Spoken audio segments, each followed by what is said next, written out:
आपण जेव्हा साडीला गोंडे करणार आहे तर त्यावेळेस आपल्याला साडीची घडी कशी करायची आहे ते मी दाखवते.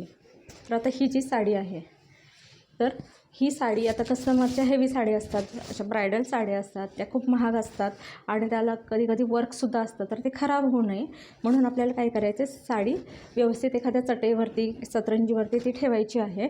त्याची व्यवस्थित अशी घडी करून घ्यायची आहे आणि ह्याचा पदराचा जो भाग आहे तर तो भाग बाहेर काढायचा आहे आपल्याला. साडी ही जास्त खराब होऊ नये म्हणून ती आपण काळजी घ्यायची. आता ही इथे मी व्यवस्थित इथे घडी करून घेतली. म्हणजे हा पदर जो आहे, ही आतली बाजू आहे आणि हा जो पदर आहे तो मी इथे वरती काढून घेतलेला आहे.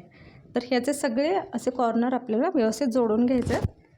आपण नेहमी साडीची घडी कशी करतो तसंच. आणि त्यानंतर थोडीशी पदराची जी बाजूने थोडीशी आपल्याला पुढे सोडायची आहे. म्हणजे ही बाजू थोडीशी आपल्याला पुढे सोडून घ्यायची. हे बघू शकता तुम्ही. म्हणजे ही आता उलट्या बाजूने मी तुम्हाला दाखवते.